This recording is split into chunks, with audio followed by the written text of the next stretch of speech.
ناظرین، ان کا نام ہے خواجہ حضرت مفتی ضیاء المصطفیٰ الازہری مکی شاہ جمالی صاحب۔ السلام علیکم حضور، نہایت مشکور ہے کہ آپ تشریف لے کے آئے۔ وعلیکم السلام ورحمۃ اللہ وبرکاتہ۔ آج جیسے کہ شہادت امام حسین علیہ السلام ہے حضور، اس حوالے سے ہمیں فضائل اہل بیت السیدنا الحسنین کریمین علیہ السلام کچھ ہمیں بتائیے۔ بسم اللہ الرحمن الرحیم، الحمد للہ رب العالمین، والصلاة والسلام علی سید الانبیاء والمرسلین وعلی آلہ وصحبہ وازواجہ وامتہ اجمعین، اما بعد فاعوذ باللہ من الشیطان الرجیم، بسم اللہ الرحمن الرحیم، قل لا اسألکم علیہ اجرا الا المودۃ فی القربى، صدق اللہ العظیم۔ وقال تعالی فی مقام آخر، انما یرید اللہ لیذہب عنکم الرجس اہل البیت ویطہرکم تطہیرا، صدق اللہ المولانا العظیم۔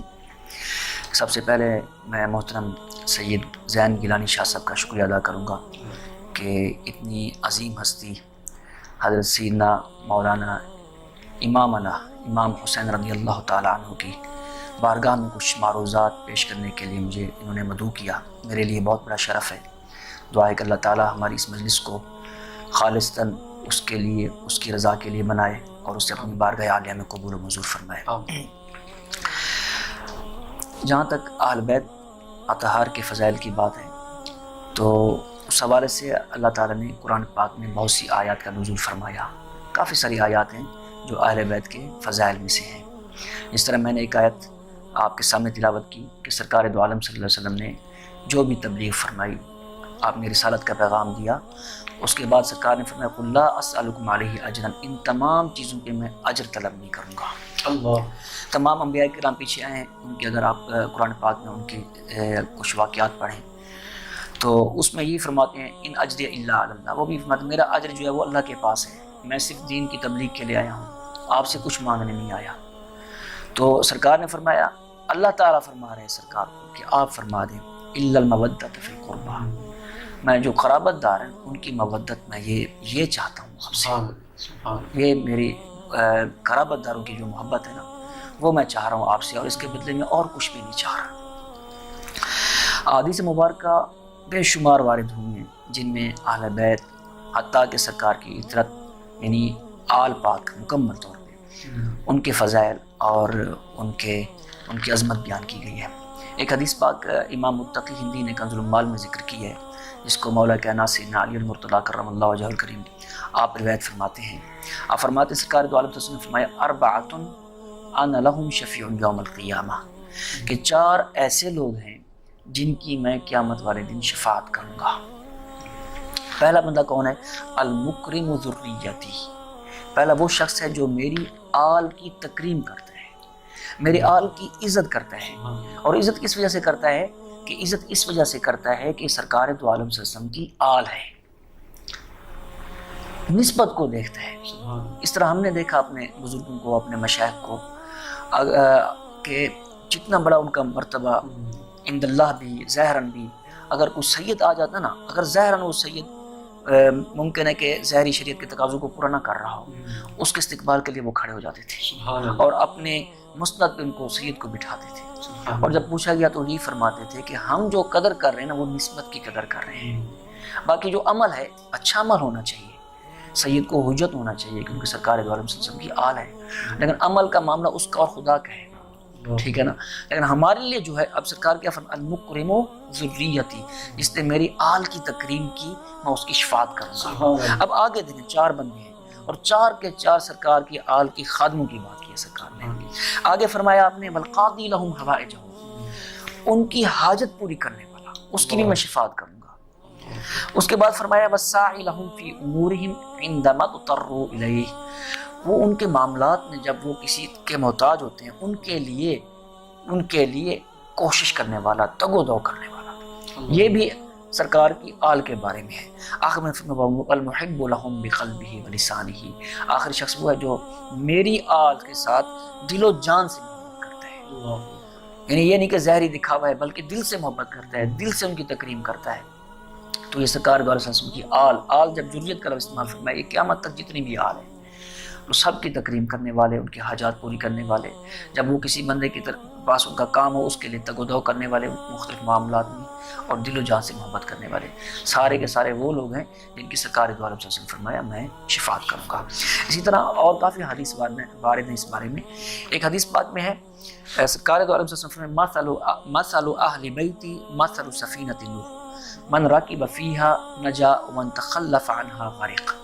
میرے اہل بیت کی مثال ایسے ہے جس طرح نوح علیہ السلام کی کشتی سفینہ کی مثال ہے، اللہ اکبر، جو سوار ہو گیا وہ نجات پا گیا۔ تشبیہ دیا یہاں پہ کیونکہ جو سوار ہوا تھا اس سفینہ پر، اس کشتی پر، وہ نجات پا گیا تھا، باقی تو غرق ہو گئے تھے۔ من تخلف عنہا غرق، جو اس سے پیچھے رہ گیا وہ غرق ہو گیا۔ اللہ اکبر، یعنی اہل بیت کے دامن کو ہم اگر پکڑے رکھیں گے تو ہمیں نجات کے دروازے پر ہم دستک دیں گے اور بلکہ نجات کے راستے پہ چلیں گے۔ سبحان اللہ۔ اس ادھر ایک اہم نقطہ جو بیان کرنا چاہوں گا، اہل بیت کے ساتھ ساتھ چونکہ یہ دونوں ایمان کا حصہ ہیں، صحابہ کی محبت بھی اہل بیت کے ساتھ ساتھ ہے۔ سرکار دو عالم صلی اللہ علیہ وسلم نے جب صحابہ کرام کی فضیلت کے بارے میں فرمایا، مختلف احادیث ہیں۔ ایک حدیث ہے جس کا مفہوم ہے فرمایا صحابی کا نجوم بأیہم اقتدیتم اہتدیتم، میرے صحابہ کی مثال ایسے ہے جیسے ستاروں کی مثال ہوتی ہے، ان میں سے کسی ایک کی بھی پیروی کرو گے تو ہدایت پا جاؤ گے، کیونکہ ستاروں سے لوگ راستہ دیکھتے تھے۔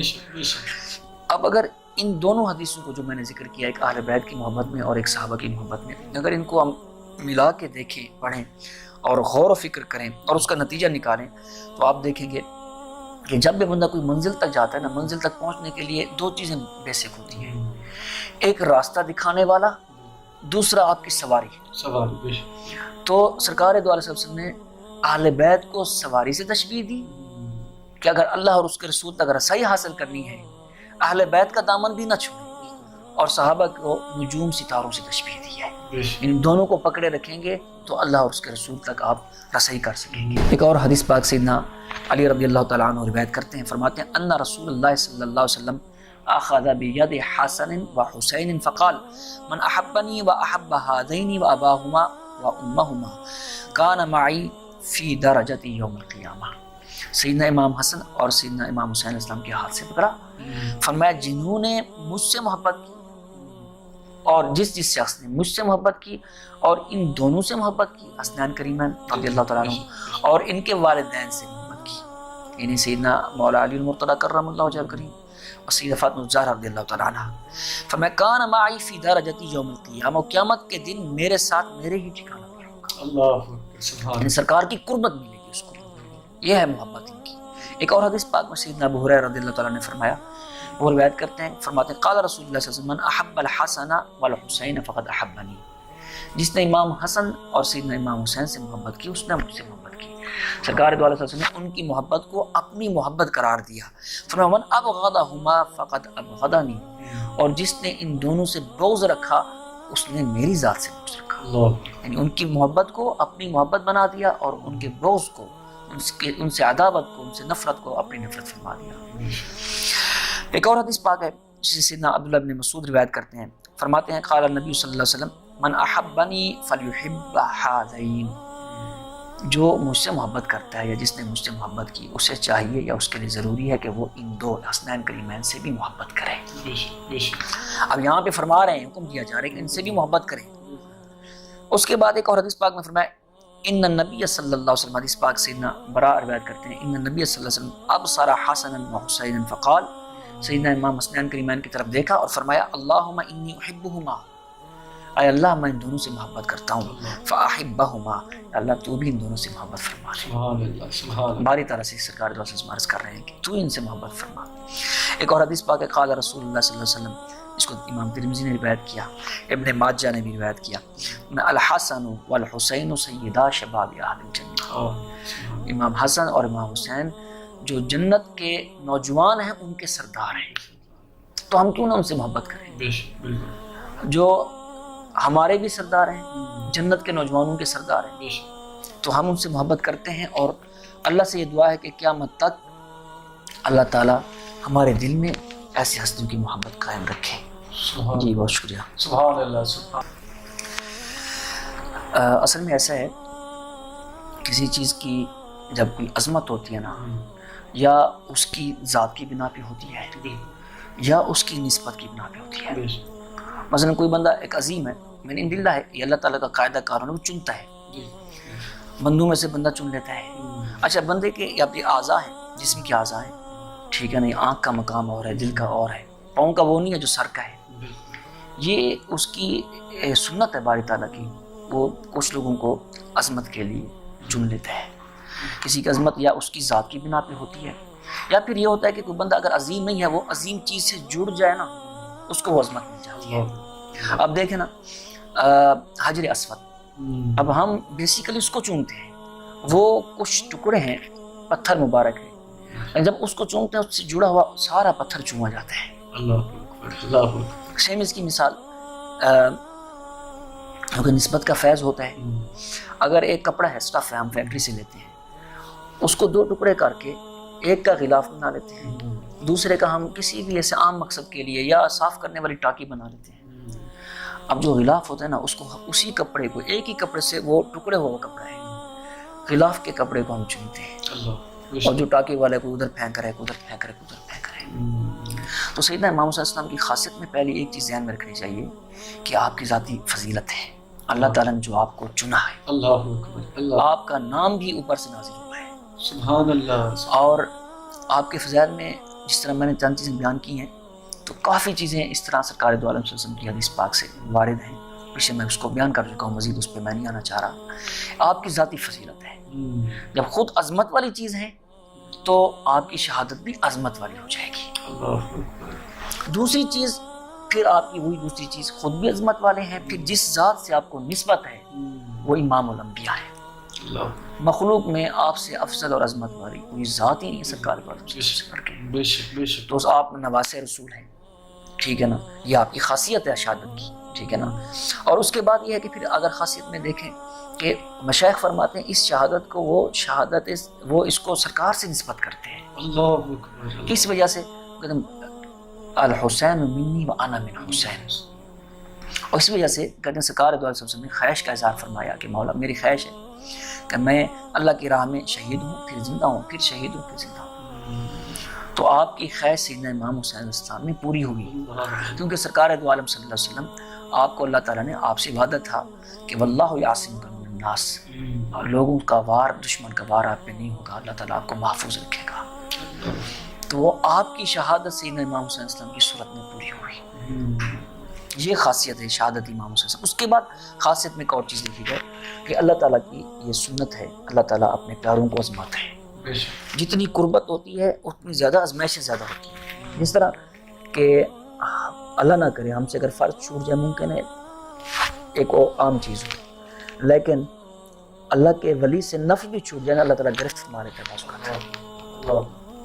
وہ اس کے خلاف اولا بھی اس کے لیے کام اچھا نہیں ہوتا، حسنات الابرار سیئات المقربین۔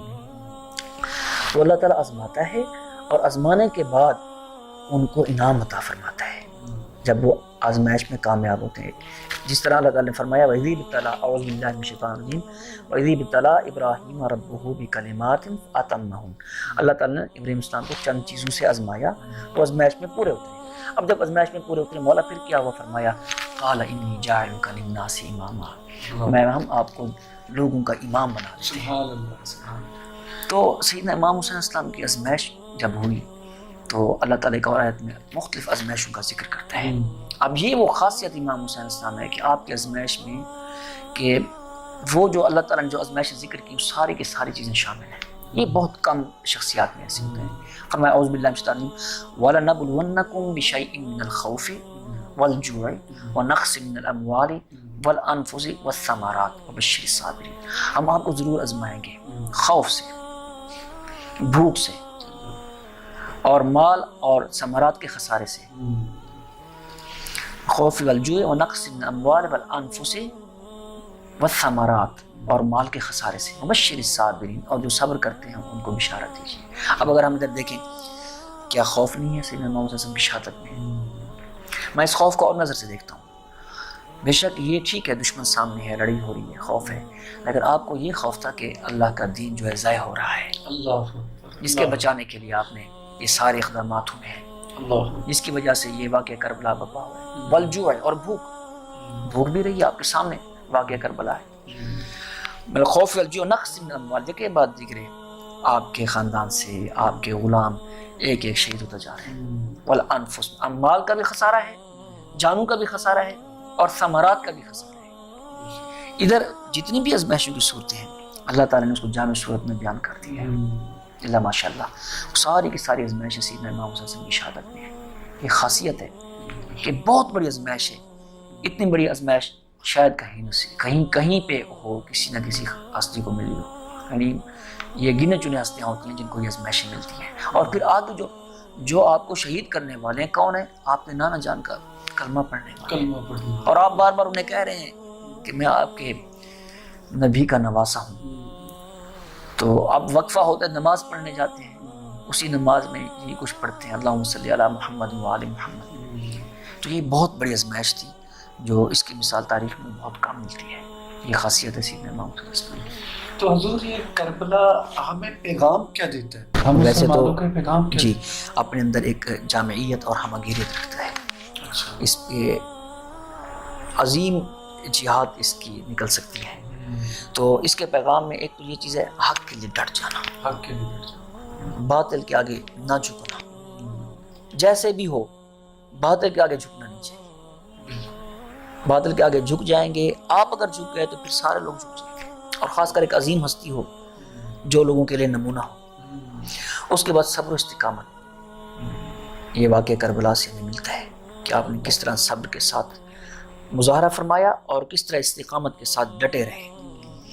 اس کے بعد اس واقعے سے امن و سلامتی کا درس بھی ملتا ہے، کیونکہ آپ سیدنا امام حسین صلی اللہ علیہ وسلم کو جنگ کرنے نہیں آئے تھے، آپ تو سرکار دو عالم صلی اللہ علیہ وسلم کے نواسے تھے، وہ ہستی تھی جن کی غذا اور خوراک سرکار دو عالم صلی اللہ علیہ وسلم کا لعاب دہن تھا۔ سبحان اللہ۔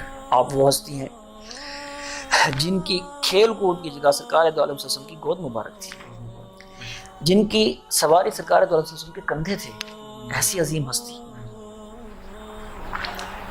تو آپ وہاں سے اس لیے گئے مدینہ پاک سے، مدینہ پاک جیسی عظیم جگہ کو آپ نے چھوڑا صرف اس وجہ سے کہ یہاں پہ کوئی فتنہ فساد برپا نہ ہو، اور الگ سے الگ تھلگ ہو کے ایک سائیڈ پہ وہاں پہ آپ تشریف لے گئے تاکہ وہاں جا کے یہ جو مسائل ہیں فتنہ فساد کے یہ ختم ہو جائیں اور میں سکون کے ساتھ امن و سلامتی کے ساتھ اپنی زندگی بسر کروں۔ لیکن وہاں پہ پھر ان لوگوں نے وہاں بھی آپ کا پیچھا نہ چھوڑا اور ایک عظیم مارکہ کربلا برپا ہوا۔ اللہ اکبر۔